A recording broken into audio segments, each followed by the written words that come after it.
All right. What is going on, everybody? Blaze over here, the Blue Chip Athletic Club podcast, and I'm stoked to have on Annette, Ball of Energy. I'm really excited to have you on, dude, and chat with you all things life, fitness, business, anything that we kind of want to hit on today. I do want to give a quick shout out to our guys over at First Form. Thank you guys for being a partner of us. We love your guys' stuff, and I'd be remiss if I didn't give them the time that they deserve so much. If you guys are looking for samples, hit us up. We actually just got in some sample packs, and we're going to start sending out protein samples and green samples if you're so interested. So hit us up, let us know, and we'll send those over to you guys. But without further ado, Annette, welcome. Thank you for coming on. I'm stoked to do this. It's like very long overdue. I feel like I asked you like a long time ago to do this. So I'm glad that we could work it out. Yeah, I'm super excited. I've been waiting since March. Yeah, hell yeah. Dude, so tell me like a little bit for the people, and then even for me, like go origin story like as far back as you want, and let's build some context so we get to know you a little bit. Yeah, sounds good. So my name's Annette. I'm 22, originally from central Minnesota, but moved out to Arizona for college. So I went to ASU and I just graduated in May. So I've been graduated for a good amount of time now. Yeah, I guess I came out to school originally to do digital marketing and kind of decided that I liked that, but I didn't necessarily love marketing a bunch of companies at one time. So I always thought, oh, I'm gonna, go into marketing for a specific company. But yeah, I've always kind of loved the fitness space and working out. Had a coach of my own who told me I would be a good coach. And so I believed her and kind of just took a shot in the dark. And now I'm full-time online fitness coach, which is how we met. So yeah. Wild, dude. How cool is Yeah. that? So you're like, why not promote me and do all the Exactly. digital marketing for my damn self? That's so cool. Exactly. Yeah. I didn't actually know that you were interested in doing that before. Yeah, I Yeah. was like, what the hell? Let's do it. Yeah, cool. So what got you into like kind of health and wellness in that kind of space early on? I feel like everybody kind of has like a health story. I'm interested to hear about yours a little bit. Yeah, so I guess, initially my journey started obviously like with sports. So I was super involved in sports like since I can remember, and would, play sports with my dad and my brother outside all the time. And I was just kind of always like, let's go play catch or like, let's go do these things. So that was always kind of our bonding. And then what really sparked my love for like the gym and like weightlifting was when COVID hit. I was a senior in high school and it shut down the gyms and ended my lacrosse season, which I was planning on maybe playing in college at some point. So I didn't end up having a lacrosse season, which I know you're big into the lacrosse space too. Uh, Yeah, so we can geek out about that in a little bit, but oh keep yeah, going, oh keep going. yeah. Yeah, so I didn't get a season, and as soon as the gyms opened up, I was like, yeah, I'm never taking that for granted again. So just started like going on TikTok and was like, oh my God, what's a macro? Like, what's a training split? Like all of these things that I never programmed for myself because I always had a coach before. Um, so then it kind of turned into more of like a mental thing for me. And I think like that's the biggest, I guess, inspiration for my coaching business and like myself personally was the area that I don't even think I realized I was in until I was out of it. And I was like, wow, like that where I was mentally was just like not normal. And I think it's just what I thought was normal until I started doing like more habits that I guess poured into me first, like the gym and like, nutrition and journaling and things like that I like really turned my life around, I think. So yeah, then I started to go down a bad hole with it. Like I got a little too obsessed. So that's kind of when I was like, okay, I think I need a coach. Like I need someone to tell me what to do. So I had a girl in my sorority in college who was an online coach. And I was like, I don't think I need someone to stand next to me in the gym. Like, I don't think I need a trainer like that, but I just want, I guess, sort of a plan. So yeah, I hired her and that was kind of my story. And I came out of that and learned how to do it the healthy way. And now I help other women do the same. Yeah. Do you guys only coach women in your business as well? Yep. Yeah. Yeah, hell yeah, dude. That's awesome. Girl power. I love it. Amen. Yeah. I think that's super, it's interesting, like the parallels that I hear even in like my own health, which is ironic enough that it comes up like this too. It's like I went from knowing nothing and blindly following what I like saw or heard or thought was correct, to doing a little bit of research, to then realizing how much I still don't know, to then hiring somebody, to then now even still hiring more people now because I still don't even realize how much I know, and working in the space and helping other people out. And then now I start to realize too, and I'm sure you have also, it's like 95% of the game is the mental game. Like Absolutely. the 5% of the training, like, dude, you could have somebody who likes to go out and like bike or walk, and like they'll be super healthy as long as they just do it consistently and they find their way to make them happy and kind of move their body. And it's so crazy. Like, if you get into a rut and their mental state isn't there, or you're like not having fun, like who doesn't want to like have fun in their day-to-day life? Or like training shouldn't be just this like bore and something that you hate to do. So it's funny how like I've been there personally too, where like just ego lifting or weightlifting just for the sake of doing so, sometimes to pick up chicks, every young man's dream, it's kind of, you can't really get out of it. I think like every kid, when they start to lift weights, like wants to be jacked and pick up chicks. I think that's how it starts for most men, maybe. But then I feel like the shift ends up occurring, whether naturally or whatever, just to kind of be like, okay, maybe I want to do this for sport or for general health. And then you're hit with the roadblocks of, I think too, around our demographic now as well, like people are starting to get married or have kids or start to have these other like avenues of life start to happen. And then they become like some sort of an excuse or something that they've seen like happen. And then the relationship weight comes on, or the baby weight comes on for the parents. And there's definitely like life stressors that end up occurring. I don't think there's any way to get around that, but I think there's also like a ton of people that have done it in a healthy way, and they found ways to set their boundaries, pour into themselves, and then be able to show up the best they can for their families and people that they love too, which I think is super important. So yeah, you kind of hit the nail on the head. What do you think, like most people come to you and they're like, Annette, like, let's say I'm a woman who's out there, who's in an X place. Like, what is your like, hey, I'm going to take you from X place where I was at, or where we see people at, and bring you to Y? Like, what does that look like for you guys? Yeah, I think I think there's really two sides to the coin. I think the first one is really like that girl that's in a spot where she's just pouring from an empty cup. And pouring into everyone around her, and maybe people pleasing tendencies or perfectionism, and things like that, where it's just like you literally are a prisoner to your own mind, because you'll never be satisfied like with what you're doing, because A, you're not pouring into yourself enough, and B, if you're in this mindset that's perfectionism, that's limiting. Like you're never going to reach a point where you're like, I'm happy with where I'm at. So bringing women kind of out of that mindset and teaching them, like you said, like you have to show up for yourself first before you're able to show up for anyone else. Like I think we've all been in a position where we're maybe unhappy with like our body, or we're unhappy with our mental health, and then it's like when you do see your friends or your family, you're like crabby and you like want to go home, and you're not excited and bubbly and outgoing. You don't want to go anywhere. Like just little things like that I don't think people realize how much we actually have control over, if you just started with yourself first. That I think that's a really big part. And then number two is women. I think the biggest thing that I've seen with myself, my generation, girls that I met in college, is just the fact that they think that they just like can't eat, and they also think that they need to like run 7 miles a day and like only do like a 12-3-30 and an ab circuit at the gym. And they're struggling, and they're like, well, I go to the gym every day. And I'm like, well, what do you do? And they're like, well, I jump on the treadmill and do the 12-3-30 and then do some like crunches and then leave. And then I'm like, okay, well, what are you eating? And they're like, well, I wake up, I have a coffee. I usually like, I'm not really hungry in the morning.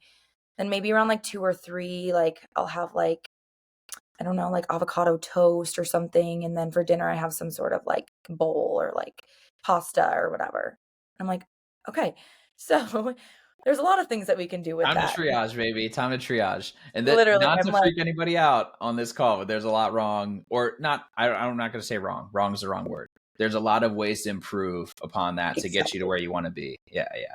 exactly. And it almost like excites me. Like in the like most nurturing, like I want to help you way, I'm like, let me like let me do this. And another thing I want to speak on, like, just a little bit, is just the frustrations that I think a lot of women come to me with when they are under eating and they are maybe already tracking their food and they're sitting at 1,200 calories because either an old coach told them to do that, or that's what they're finding on the internet and like all of that stuff. And it's just like, your body's in a fight or flight mode. Like, your body eating that much food, your body's going to protect you by holding on to that food as storing it like as fat, because it doesn't know when the next time it's going to be adequately fed. So walking girls through that and just being like, there are, I think, and like you said, kind of validating them, like, it makes sense that you feel this way because this is how it's taught. This is how the health and fitness space is marketed to you, like, your whole life.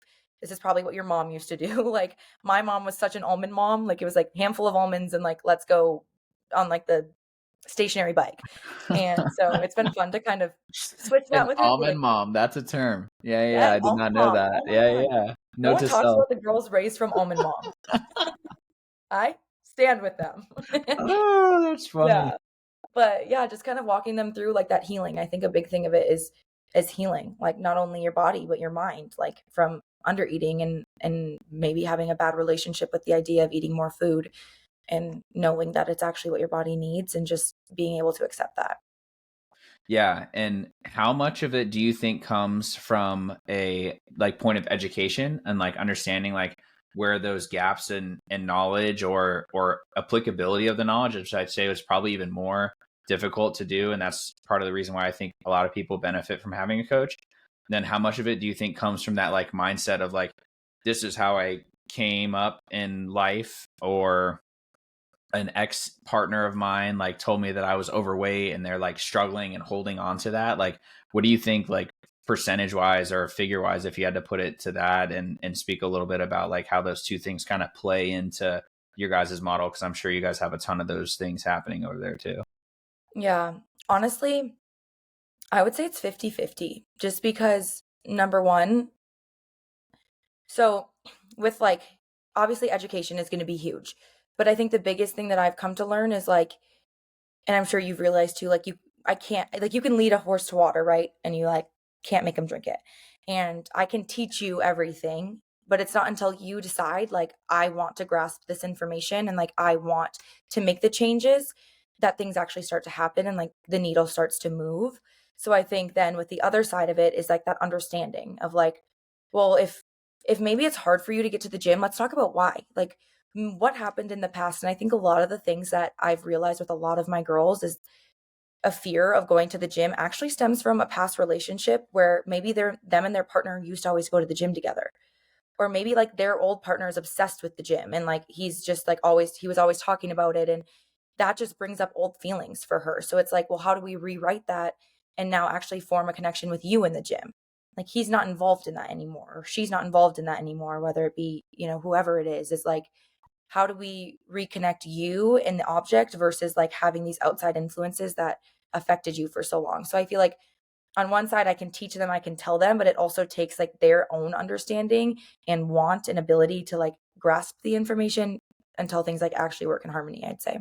Yeah, because you think about it too, right? Like in the age that is 2025 now, we're in the beginning of, which is wild. We're not going to talk about the fact that I turned 30 later this year. We're not going to talk about it. What? But I know, dude, it's coming. It's coming. Don't worry, it's coming for you too. You're a little bit Okay. further away, but it's still coming.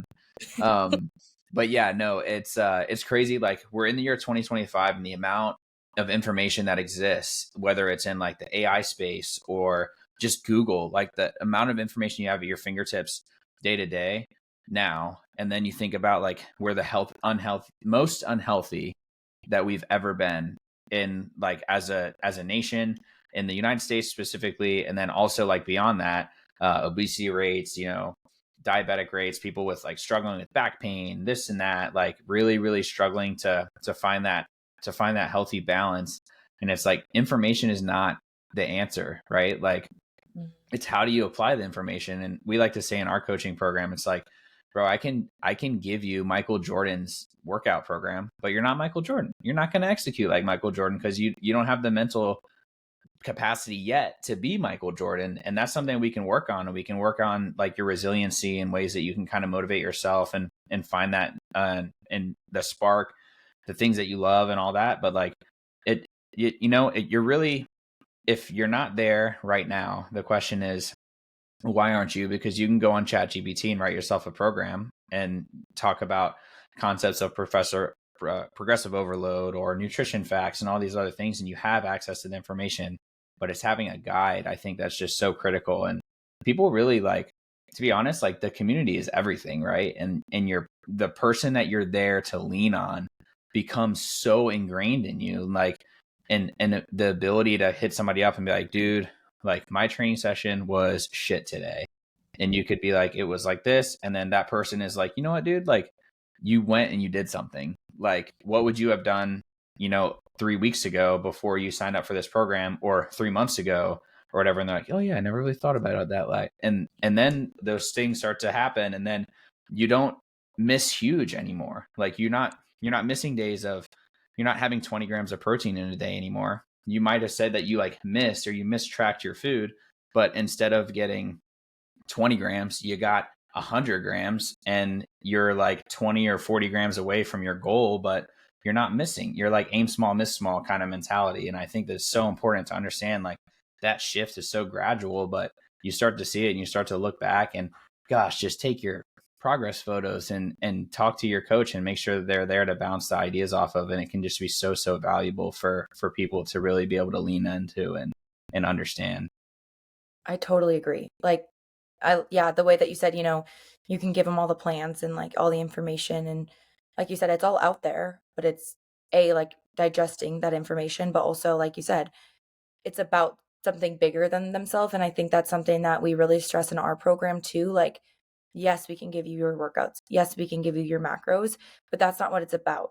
It's about having like a community of women, which I genuinely mean it when I say I'm thoroughly blown away every single day by my group chat and by the girls in my program, because it's the most beautiful thing to see, like, genuinely women want to see other women succeed and support each other, and like the vulnerability and the honesty and just like the transparency that everyone shows. I see that as such strength, and it just is like, that right there is like, you can't put a price tag on that. And like, you can't look that up on Google. You know what I mean? Like, you can't just, that's something that's really rare, and that's something that they all belong to and they all make it what it is. But it's also something that, like I said, you can't just Google that. Yeah. And not only you can't, I mean, how many self-help books can you read before it's like, hey dude, like, when do you finally start helping yourself, or when do you like reach out to somebody to help you? And I'm curious, like, you said that you reached out to a coach when you were in school, and started training with somebody online. And then now I obviously know, but do you have coaches now? And like, and what do those coaches look like for you, and how have they helped you kind of along the way? Like, I've never not seen the value in having someone guide me. Like, I have every single coach I've ever had. Like, I had Shayla as my first coach, and actually, a secret, but we just signed her on to Embody You, so she's now an assistant coach. Oh, And shout out Shayla, bring her on, dude. let's Watch go, Shayla. out. Right? So it's so full circle for me. Like, she changed my life hands down, and now she gets to help me change other women's life. So it's the coolest thing. But I mean, now obviously Mr. Brett, he's our guy, and just like learning from people, and even like business coaches like Zach and Keitha, and having people in my circle that are far better than me at things, but kind of, they meet me where I'm at, and they sit with me and work with me through things that I don't understand. And I think the more you come to understand, the more you realize how much you don't understand, and like how much you don't know. And just to have people that you can turn to and be like, I don't get this, or like, I'm struggling, or hey, what would you do in this situation, is like, just absolutely priceless. And I couldn't have done anything that I've done to this day without reaching out and asking for help from someone. Yeah. And I think it takes a lot of, like, courage. I was going to say balls, but I feel like that's not PC. It takes a lot of courage though to ask for help, right? Like, I feel like that's something that really does take like a lot for you to admit that, one, you don't know. And geez, I find myself doing that all the time. I was just actually talking to a guy today, who just got into the Coast Guard's, like one of our Ascension programs, who's like asking me about flying planes and doing that stuff for the military. And I was like, dude, I still don't know what I want to do when I grow up, man. And like, I still like ask for help and ask like questions. And the first time that I got into a plane, I'm clicking the rudder pedals, which I'm not sure if you know this, but like rudder pedals on a plane, like they're like linked. So when you push one, the other one kind of comes back and forth like so. And I like asked the instructor, I was like, dude, where's the gas? Like I didn't know like where it was. And now I'm like flying multi-million-dollar aircraft around like the whole West Coast. And it's like that you don't start there. But being willing to ask the question or ask for help is like, it's a totally different level of, one, vulnerability, and two, the person is there to do that. Like that's like what you, one, pay them to do, two, what they're good at, and three, like you don't go to a plumber and be like, hey dude, like try and tell the plumber how to do their job. Like how many toilets the plumber has fixed or like drains they figured out. Like that's what it is. And you bring that person into your corner to be there in a soundboard for you. And it's, I think that for us, I would say the amount of coaching versus the amount of like mental, we'll call like resiliency building and those types of skills, we probably do like 5% programming, like 95% the rest of it.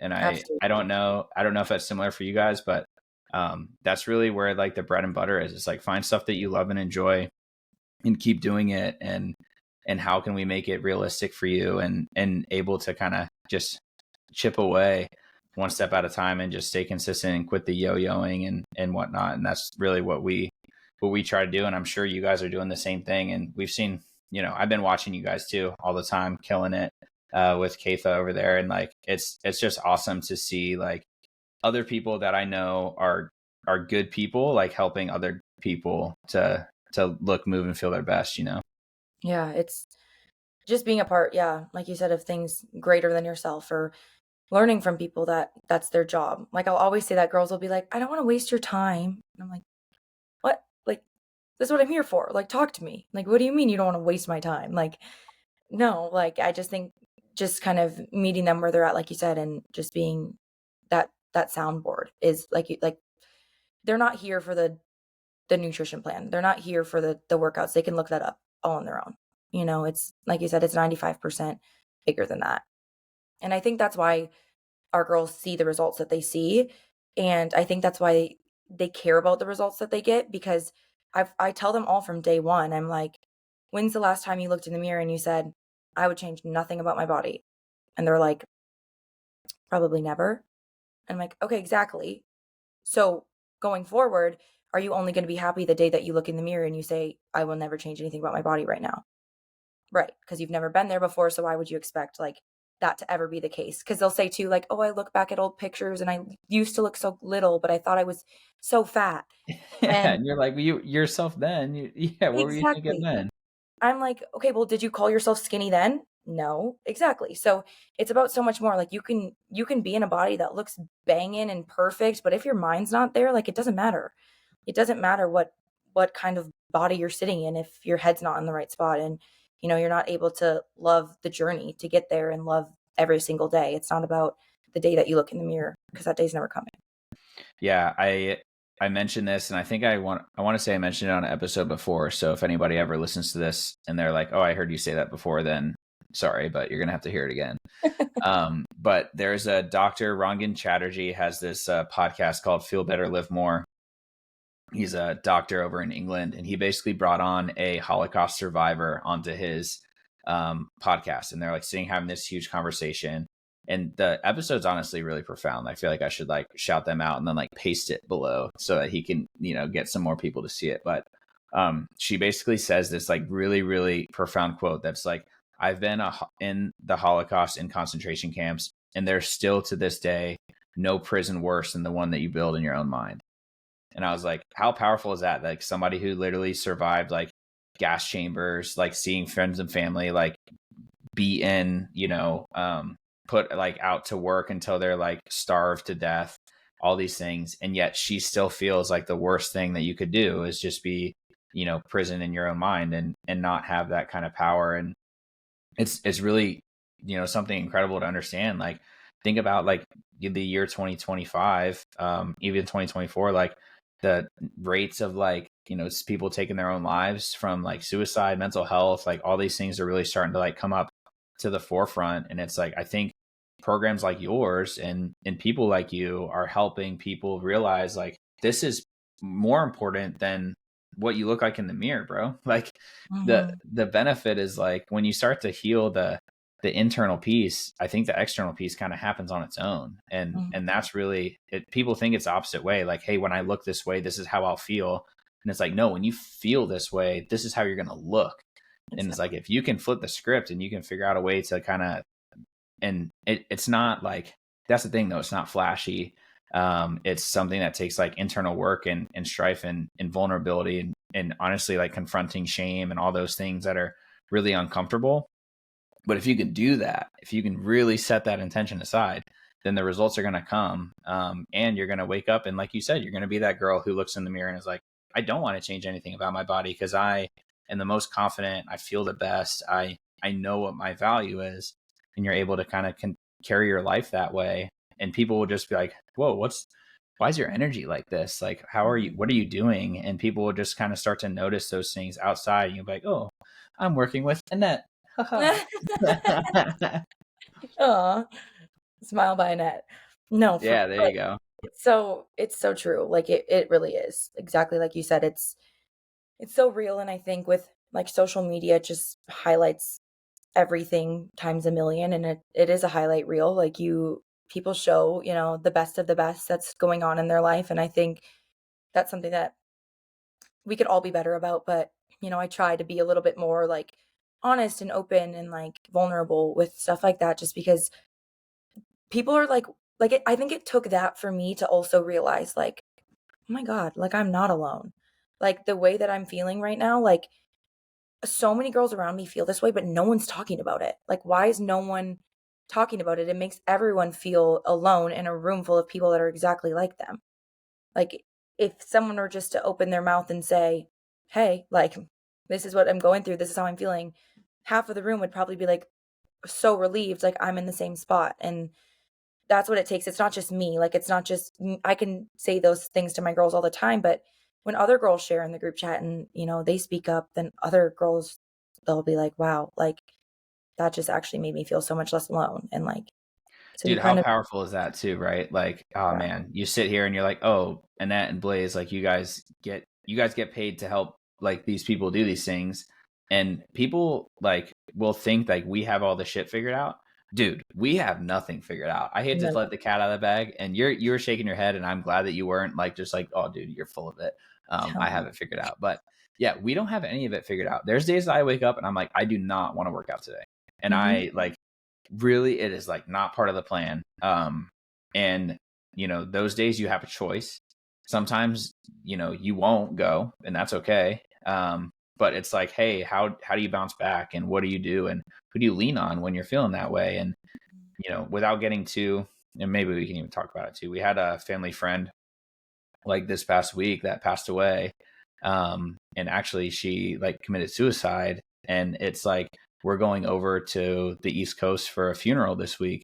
And it's like, man, when something like that happens, like there's secondary, tertiary, and all these other like effects of people, whether they were in that person's circle or in your own life. And it's like, you know what, you might not want to wake up and train that day. And you know what, if you had a coach that's worth a damn, they wouldn't yell at you and berate you for not doing it. They're going to be like, hey, what's going on? Like, hey, I noticed that you missed a workout, or you haven't been super present. Like, what's going on? What's happening? And you're able to sit there and talk about it and be like, hey, this is my life right now, and this is what I'm going through, and this is what I'm shouldering. And they're like, who in their right mind would want to go and train when they just had this event happen to them, and they're going through that? And I think like, the benefit of having somebody around you is that you can do that, and you can lean on them in that situation. And again, none of us, I don't think any online coach that's again worth a damn will tell you that they have everything figured out, because they suffer from the same issues that you do, as somebody who's not coaching other people, and probably even more. Like, you want to talk about imposter syndrome, dude? You want to talk about somebody who's like, hey, we think we got it figured out. And like, why is this person like paying me money who still, I feel like I don't have it figured out to then help them get the results that they want. And like, you're not this like guru of person who has everything known. Like there's still unknowns about health, and there's still things that you're not going to know, because really like you're the person in the driver's seat like of your own life, and you're the expert of your own life. And really a coach is there to help guide and tell you where maybe you could turn to get there a little bit more efficiently. But at the end of the day, like you get to steer the car, you know? And I think that's just so important for people to realize that, and realize that your coach probably doesn't know everything as well.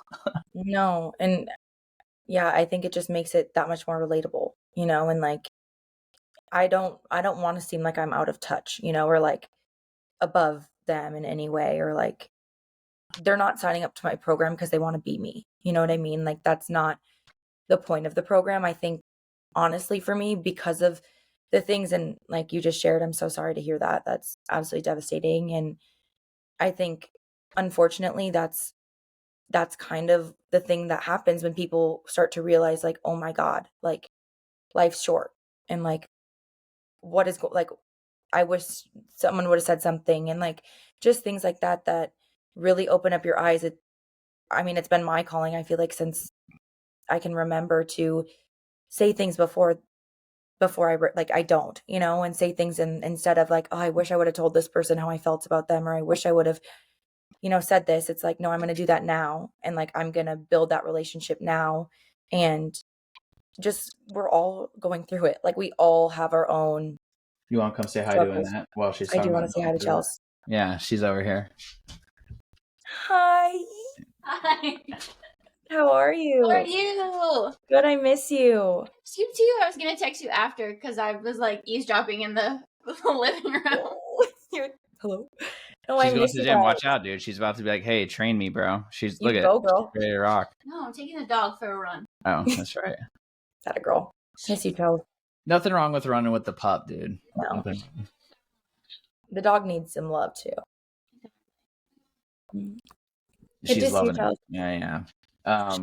But yeah, no, I totally agree. And it's, you know, having that other person there just really, really helpful. And I read a powerful book too by the guy who started Precision Nutrition, John Berardi. I'm not sure if you're familiar with them at all, but he wrote this book called Changemaker. And in that book, he talks about the gap between, you know, us and them. And he's talking us and coaches and them and someone who's not.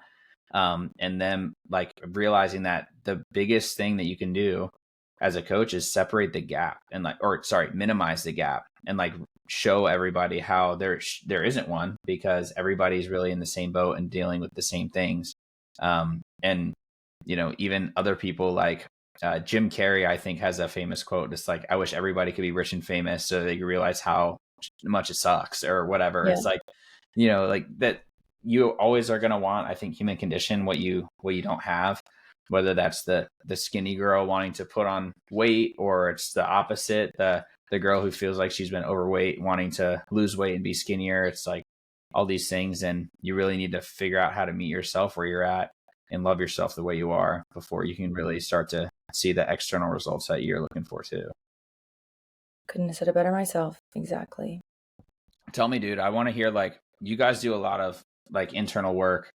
What is one of the big challenges that you feel like you've hit, or in like your past, whether it's like mental or physical health related, that you have started to like work through? Because obviously, like, working through these things with other people, being 22 years old, I think, like, knowing like, hey, I haven't lived like this 40, 50-year-old life where like maybe your coach, I don't know if your demographic, if you have anybody that's like older, but, you know, being somebody who is not able, obviously, and I'm the same way, like, I don't know exactly what everybody has gone through or have lived through, having kids at this point in my life, or, you know, being in a marriage for 20 years, like some other people have.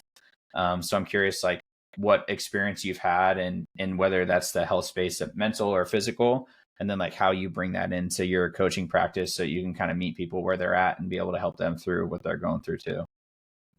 Yeah, that's a great question. And I do have, you know, ladies from all different demographics in our program, which is cool. It brings a lot of perspective. And like my mom's one of our clients, so she's Hell always, yeah. yeah, she's the best. She's always in the group chat and just sharing, like, she's like, oh, you girls, you're so hard on yourself, and wait till you're 55. And she's the best. She Shout she out keeps, to Mama Lon, dude. yeah, she keeps us grounded. She gets it. That almond mom, she's coming around. But yeah, so that's great. But I just think, no matter if you're 15 or 55 or, 25, I think the biggest thing that I've learned in my life is, like, I guess at the end of the day, like, seeing things that I've seen or going through things that I've gone through, or I feel like a big thing for me was always like acceptance. Like, I always wanted to be accepted by everyone around me.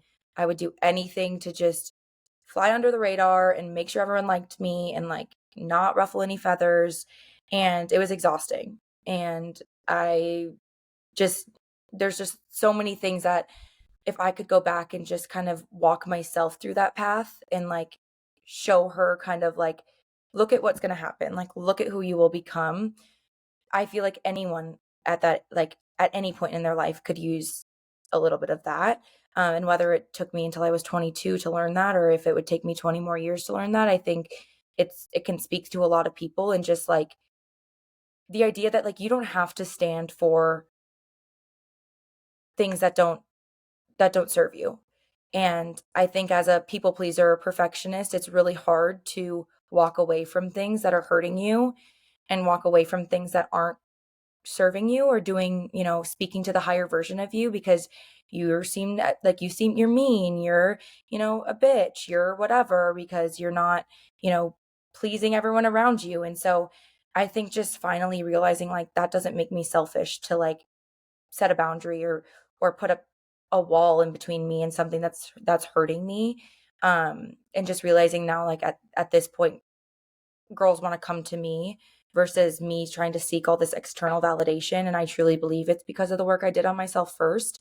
That energy is so contagious, and, like, you attract things that are like you. And I think it's no secret that I have the best relationships right now with family members and friends because of what I've worked on in my own life, because that's what I'm attracting. And the other things kind of take themselves out. Like, in all honesty, like, things that aren't meant to be, they just simply won't be. Like, they will somehow exit your life in whatever way that looks like. And I think I'd spend a lot of time grieving that in my past of, what did I do wrong? I, can't keep a friend. I can't keep a boyfriend. Like, I'm unlovable. I'm not enough. It's because I'm too this way. It's because I look like this. Or if I was skinnier, he would like me. Or I don't, like, look like her, or whatever. And until I stopped doing that and instead looked inside and was like, well, what am I doing? Like, what do I have to offer, and how can I capitalize on that? And then let it happen and just, like, let it come to me and stop trying to control everything. That's, like, when I finally found peace. And, like, that mental prison that you talked about is, like, I don't feel like I live in that anymore because I'm not fighting myself to live a life that I'm not meant to live. Yeah, I totally get it. I think every day for me is going to continually be a struggle to toe the line between productivity, kind of keeping my own mental, we'll say, like, headspace, and, like, doing things like that I love to do because I want to, like, help people as well. And I think that this space is really tough because you give so much of yourself to other people. It can be kind of, like, demanding, almost like, I don't want to say this and have it come off the wrong way for anybody who is, like, an acting professional, but it feels like you're a bit of a therapist in some ways. Um, and it's definitely, like, something that I think is important. Like what you're saying is, like, having those, understanding that not everything is for you, right? And understanding that you're going to attract what you put out. We heard this, like, really interesting analogy, and it's like, hey, you have the choice to be a tugboat or you have the choice to be a lighthouse. And I thought this was really interesting because, like, the tugboat, will go out and, like, rescue people at sea. Like, hey, your boat breaks down, tugboat's going to go out and keep doing runs in and out, in and out. You'll go grab all these people, you'll save them, you'll bring them into your thing, bring them into your life, your space, whatever, and make it happen. And you will have probably an effect on people in that space. Or you can choose to be the lighthouse, which is grounded in the things that you're rooted in your cause, and you're just shining your light and you're showing people the way of what you think is best. But you're not running ragged, going out and dragging people along and trying to bring them into your space and trying to bring them along with you. You're just putting your message out there. You're coaching, you're speaking, you're engaging with people that you want to, and you're being yourself. And then organically, people will come and gravitate towards you that you want to be around and that you want to coach and that want to be better. And it's like, man, that concept is just like, it could be related to so many things, not even just coaching, right? Like friendships, like holy shit. Like if you could tell 14-year-old Blaze, like, hey dude, just like go be yourself, and like anybody who wants to hang out with you, you probably should hang out with. And anybody who doesn't, like, who cares? Like, that's not like what it's about anyway. Like you kind of attract the people that you want to be around. If you could have just said that to me, like circa 15 years ago, like the amount of the amount of difference in life and strife and that I would have felt, I think is huge. So yeah, I totally agree with the whole, like, you know, put your energy out there and let people kind of take it for what it's worth. And if not, like, it probably won't be anyway, like you said. So I love that. That's a great analogy. yeah. That's really great. Dude, so talk to me a little bit about your lacrosse. I know I said that we were going to geek out a little bit. Did you ever get to play any at ASU? Like, did you play any like club ball over there or anything like that while you were there? No, I kind of I like left it, I think, behind. Oh, Unfortunately. I know. it's so It's sad. I know. But It's I'll so like with some friends, like we'll play catch and stuff like that. But like I never did any like clubs. I did intramural volleyball, which is a new sport I'd never played. And so yeah.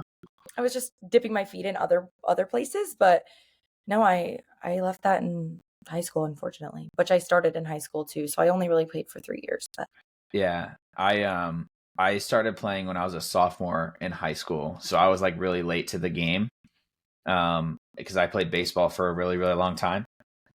And I like got to high school, and it's really funny. Like I played my freshman year of baseball and I'm on the team and like it's fine. But like there was a certain point where like my coach like said something and I was just like, man, what am I like doing here? I'm like, I started to get bored and probably overworked and overwhelmed.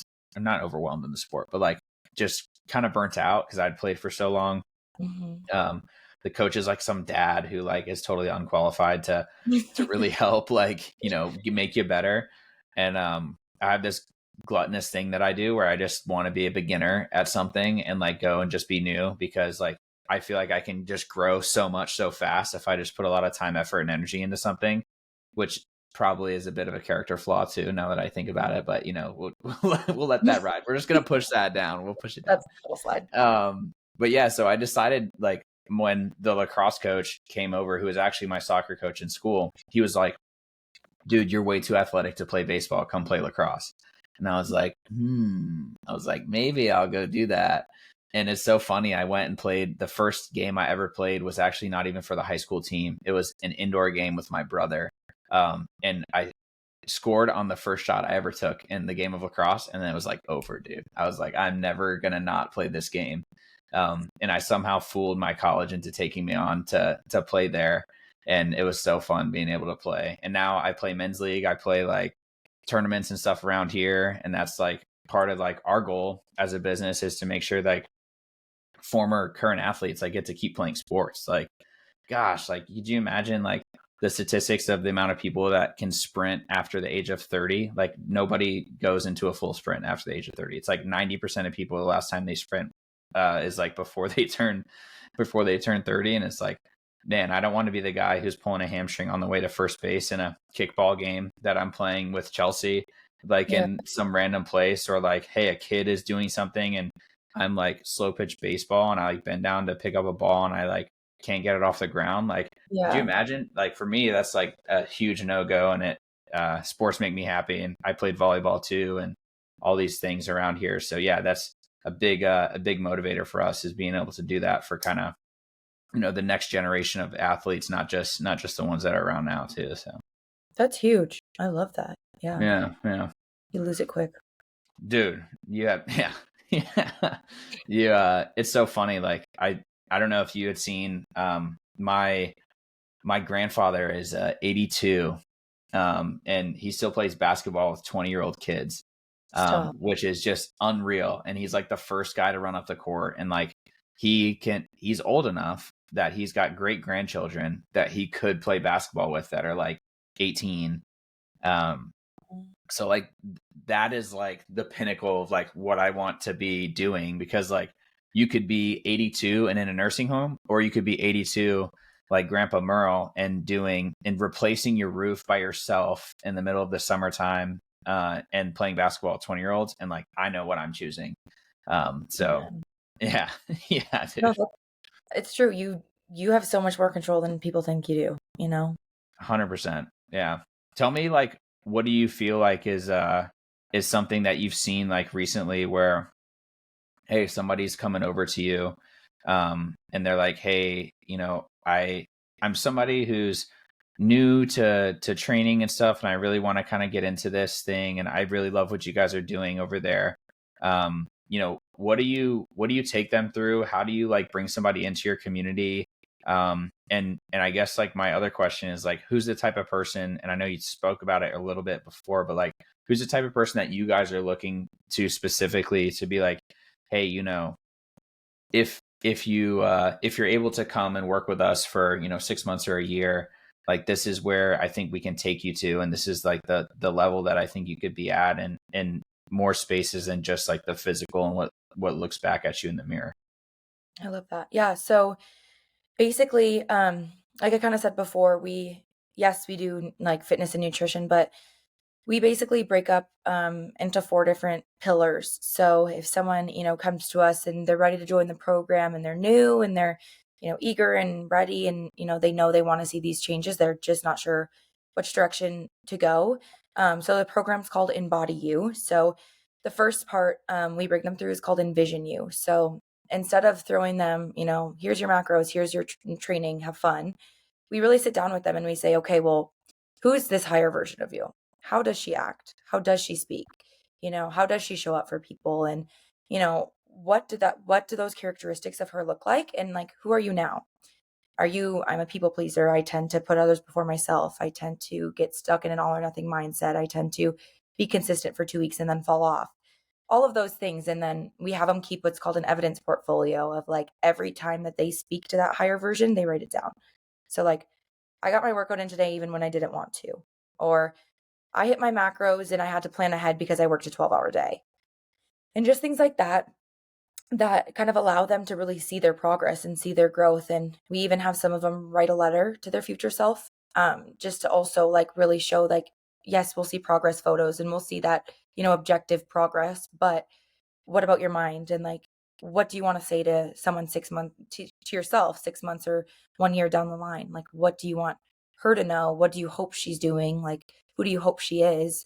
And then we goal set with them. So how are we going to get there? And then after that, we take them into what's called Elevate You. So that's like the healing phase that I kind of talked about with girls that are chronically under eating. And they have this mindset that eating more is going to make them fat, or, you know, they're in all of the mindset things that kind of come with that. And just the healing that they need to go through before they can just like take off and, you know, flourish. There's a lot of work that needs to be done. So, you know, that's when we kind of start to teach them about macros, teach them, you know, this is what it looks and feels like to eat a full day of food. Like, this is what we're going to do for a while until we get you like up to a maintenance level and feeling energized and like sleeping well and having good digestion and all of those things that people don't realize, like sleep and a morning and night routine And and things. hormones, right? Hormones. Yes, Yeah. exactly. Yeah. I took a like metabolism school, and like 99% of it is habit. Like, it's crazy. Like, there's so many things that we control that we don't realize, like with hormones of cortisol levels. And it's such a buzzword that you hear of like cortisol and stress and inflammation.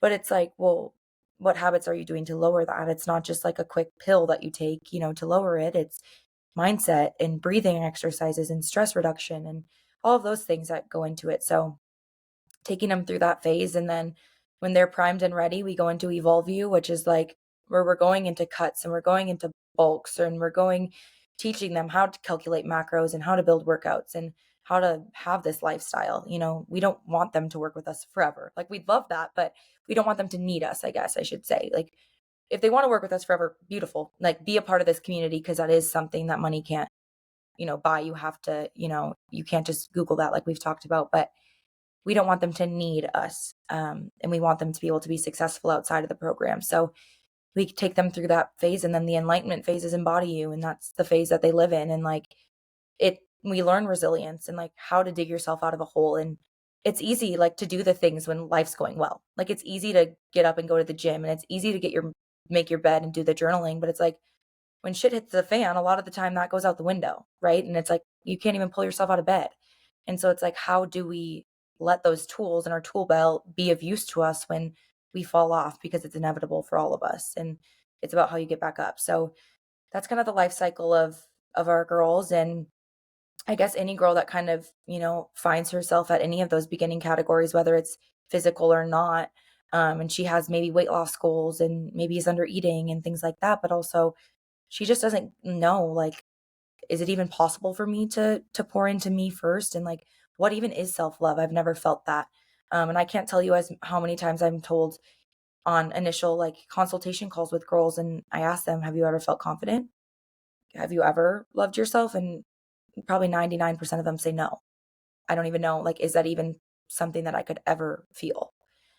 So I'd say that's a lot of the girls that we work with, and that's kind of, you know, the life cycle of them, and getting to see more than, like I said, progress photos and physical changes, just setting them free from that mental prison that we also talked about before.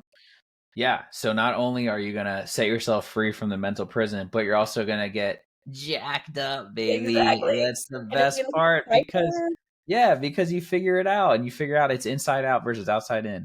Oh, Amen. dude, I dig that. I think that's super. One, it's catchy as hell. Like, geez Louise, how'd you figure that out? You know, number one. And number two, like, dude, I think it's really cool how you like bring someone like systematically through that, and kind of help them out. I think that's so cool. Man, so if that didn't make you want to sign up and hang out with Annette and the clan, I don't know what will. Oh, But dude, I'm gonna drop all of your social media stuff here in the episode, and I'll send it over to you as well. I've got to run. I've got some people coming over here to train myself.